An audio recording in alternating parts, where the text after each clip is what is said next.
universe, I shall take a phrase of limitation, the universe of stars. Why this distinction is considered necessary will be seen in the sequel. But even of treatises on the really limited, although always assumed as the unlimited, universe of stars, I know none in which a survey, even of this limited universe, is so taken as to warrant deductions from its individuality.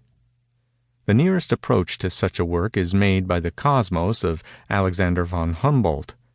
He presents the subject, however, not in its individuality, but in its generality. His theme, in its last result, is the law of each portion of the merely physical universe, as this law is related to the laws of every other portion of this merely physical universe. His design is simply synaretical. In a word, he discusses the universality of material relation, and discloses to the eye of philosophy whatever inferences have hitherto lain hidden behind this universality. But however admirable be the succinctness with which he has treated each particular point of his topic, the mere multiplicity of these points occasions, necessarily, an amount of detail, and thus an involution of idea, which precludes all individuality of impression. It seems to me that, in aiming at this latter effect, and, through it, at the consequences, the conclusions, the suggestions, the speculations, or if nothing better offer itself, the mere guesses, which may result from it, we require something like a mental gyration on the heel. We need so rapid a revolution of all things about the central point of sight that, while the minutiae vanishes altogether, even the more conspicuous objects become blended into one. Among the vanishing minutiae in a survey of this kind would be all exclusively terrestrial matters. The earth would be considered in its planetary relations alone. A man, in this view, becomes mankind. Mankind, a member of the cosmical family of intelligences.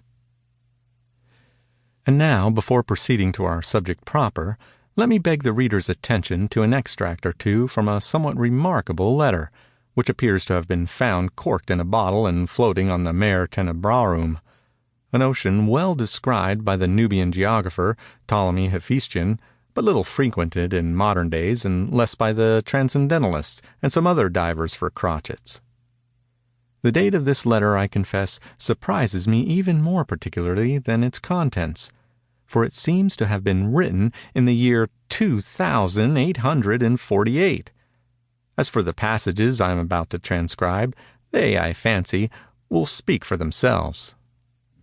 "Do you know, my dear friend," says the writer, addressing, no doubt, a contemporary, "do you know that it is scarcely more than 800 or 900 years ago since the metaphysicians first consented to relieve the people of this singular fancy that there exist but two practicable roads to truth? Believe it if you can. It appears, however, that long, long ago, in the night of time, there lived a Turkish philosopher called Aries, and surnamed Tottle." Here possibly the letter writer means Aristotle. The best names are wretchedly corrupted in 2,000 or 3,000 years. "The fame of this great man depended mainly upon his demonstration that sneezing is a natural provision, by means of which over-profound thinkers are enabled to expel superfluous ideas through the nose. But he obtained a scarcely less valuable celebrity as the founder, or at all events as the principal propagator, of what was termed the deductive or a priori philosophy. He started with what he maintained to be axioms, or self-evident truths, and the now well understood fact that no truths are self-evident really does not make in the slightest degree against his speculations.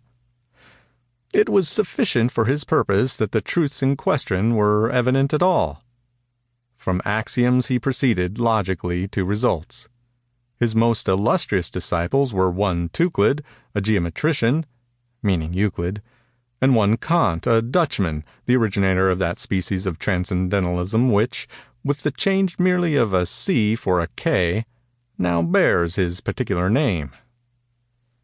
Well, Aries Tottle flourished supreme until the advent of one Hogg, surnamed the Ettrick Shepherd, who preached an entirely different system, which